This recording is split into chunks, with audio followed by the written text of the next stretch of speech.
কলকাতার যোগেশচন্দ্র কলেজ, নদিয়ার হরিণঘাটা থেকে পূর্ব মেদিনীপুরের নন্দীগ্রাম। বিদ্যাদেবীর পুজোয় যে এমন ক্লাস মনিটর হয়ে ঘুরতে হবে পুলিশকে, তার কে জানতো? বাগদেবীর আরাধনাও যে কখনো পুলিশের পাহারায় করতে হবে, এই পরিস্থিতি অকল্পনীয়। এই প্রেক্ষাপটে আবার মালদার পুখুরিয়া থানার ভারপ্রাপ্ত আধিকারিকের সরস্বতী পুজোর মণ্ডপে রাত পাহারা পরামর্শ ঘিরেও জোর বিতর্ক তৈরি হয়েছে।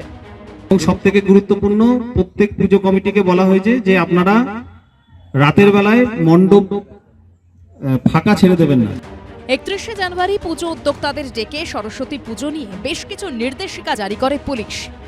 বিতর্কের মাঝে পিছু হটল পুখুরিয়া থানার পুলিশ আধিকারিকেরা। 31শে জানুয়ারি পূজা কমিটির উদ্যোক্তাদের নিয়ে বৈঠক করেছিলেন পুখুরিয়া থানার পুলিশ আধিকারিক বাপন দাস, এবং তিনি সেখানে বলেছিলেন যে মণ্ডপের দায়িত্ব নিতে হবে পুজো উদ্যোক্তাদেরই। পরানপুর পালপাড়ার সমাজবন্ধু সংঘের উদ্যোক্তাদের দাবি পুলিশ এসেছে। গতকালকে কি কোনো সিভিক ভলেন্টিয়ার এসেছিল বা পুলিশ এসেছিল? কতক্ষণ ছিল তারা?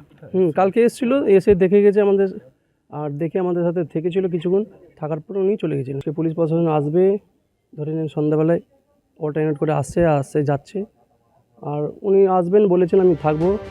পরানপুর জাগরণী সংঘ, পীরগঞ্জ যুবক সংঘের উদ্যোক্তাদেরও একই দাবি। গতকালকে সিভিক এসেছিলেন, দুজন সিভিক সারা রাত্রি ছিল, সকালবেলা উনি গেছেন, আবার আজকে আসবেন। পুলিশি ফরমান ঘিরেও তুঙ্গে উঠেছে রাজনৈতিক তরজা। এই ঘটনা পরিষ্কারভাবে প্রমাণ দিচ্ছে যে পুলিশ যেখানে হাত তুলে দিচ্ছে, পুলিশ যেখানে জনগণকেই তাদের পুজো পাহারা দেওয়ার কথা বলছে, তার থেকে বোঝা যাচ্ছে পরিস্থিতি কতটা ভয়াবহ আছে। অতএব এই ভয়াবহ অবস্থার বিরুদ্ধে এখনই সরকারের উচিত উপযুক্ত পদক্ষেপ গ্রহণ করা। প্রত্যেকটা জায়গায় একটা বা দুটো করে পুলিশ দিতে হয়, অত পুলিশ তো থাকেই না। লোক সংখ্যা অনুযায়ী পুলিশের সংখ্যা কম, ফলে মনে হয় এই কথা বলেছে। আরও তো অনেকগুলো ল অ্যান্ড অর্ডার ব্যাপার থাকে। সরস্বতী পুজোয় রাত জেগে মণ্ডপ সাজানোর চল বহুদিনের, কিন্তু এবার সেই পুজোয় রাত পাহারার ফরমান ঘিরে বিতর্ক তুঙ্গে। করুণাময় সিংহর রিপোর্ট, এবিপি আনন্দ, মালদা।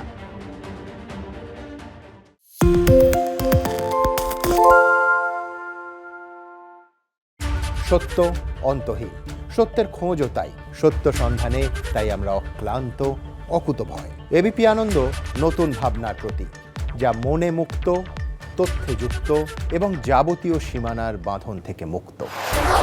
সীমা না শব্দটির মধ্যে লুকিয়ে আছে মানা শব্দটি, যেন চোখ রাঙানি এক অদৃশ্য বেড়াজাল, যা আটকে রাখে আমাদের এক ছোট্ট গণ্ডির মধ্যে। একমাত্র সঠিক খবরই গড়ে তুলবে এক মুক্ত সমাজ। সেই জগৎ গড়ার লক্ষ্যে কোনো সীমানার ঠুকুটি আমরা মানব না। এবিপি আনন্দ এগিয়ে থাকে, এগিয়ে রাখে।